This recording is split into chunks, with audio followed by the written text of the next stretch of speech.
Hi, welcome to part 1 of my review featuring 5e quest, Mastherik Manor, a gothic adventure for 4th to 6th level pitting heroes against fiendish puzzles.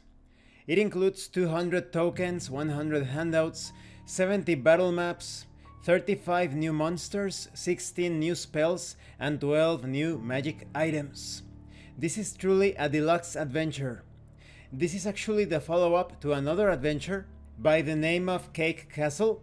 Cake Castle is influenced by Oz and candy-themed fairy adventures, while Mastherik Manor is a bit more gothic. In fact, it connects to the Gothic Adventures line of products from Mal and Tal Enterprises. You will find the link in the description below.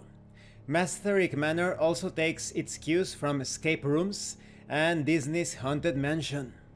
Now let's talk about the quality of the PDF. The quality is great.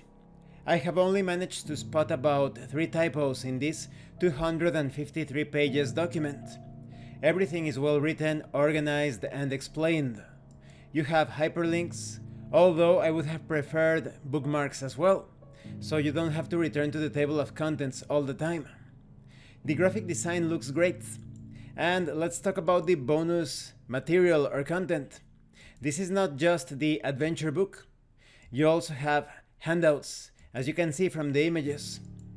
You also have maps, of course, and tokens. If you want to use virtual tabletops, this has you covered. I actually like the digital illustrations and models more in this document when compared to the 5e RPG Academy Adventures. If you haven't seen my review of that excellent campaign setting for Dungeons & Dragons 5th edition, please check out the playlist in the description below. Although there are some 3D models that look a bit stiff, it has a certain retro charm to things. It feels like those old school PC games of yore. So I really like the quality, besides those nitpicks. Now let's talk about the contents. And just a heads up, this review is going to contain spoilers. The second tower / manor manifested right on the border between Drakenheist and Kalximus. The issue of where the tower, actually a manor, sits has caused great consternation amongst both territories, who view anything connected to necromancy with hostility. The manor is surrounded by a sphere of fog and darkness.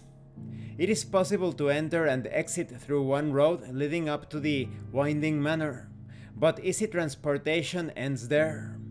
There is a graveyard that's dimly visible through the mists when approaching from the opposite side, but given that the manor erupted from a mountain, it is difficult to approach. The 2 opposing magical colleges have taken a keen interest in the manor, and depending on which college the player characters align with, the goals are going to differ. Sylvan Dyer, an ancient vampire, was buried in a crypt at the grave site of this mysterious place. He was the arch-nemesis of Lamech and Ashley, the Wellstarian equivalent of Romeo and Juliet. Their romance ultimately doomed them both when Lamech became a vampire. With the creation of the new tower, Sylvan Dyer has awakened as a wraith, along with the 2 souls he harried in life. The tension between these 3 racks the mansion. What the heroes do not know is that Sylvan Dyer's real goal is to use Lamech and Ashley's love to power the Heart of Mastherik, a necromantic artifact that reproduces the Dark Wall created by the Dark Lord. When fully powered, it will kill any living thing that sets foot within the manor grounds and convert them all to undead. To his surprise, it has trapped him instead in a recurring loop that he can't escape until the player characters arrive. And this concludes this part of the review.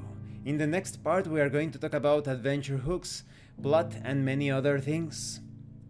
I think this adventure, at times, veers too close towards some obvious influences. There is a lot of Ravenloft here. So if you like Ravenloft, I think you will love this adventure.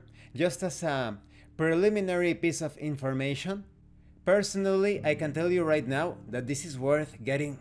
But wait until I go through the rest of this adventure and give you my final thoughts as to why. Thank you for watching this part of the review, and thank you for your likes and your comments.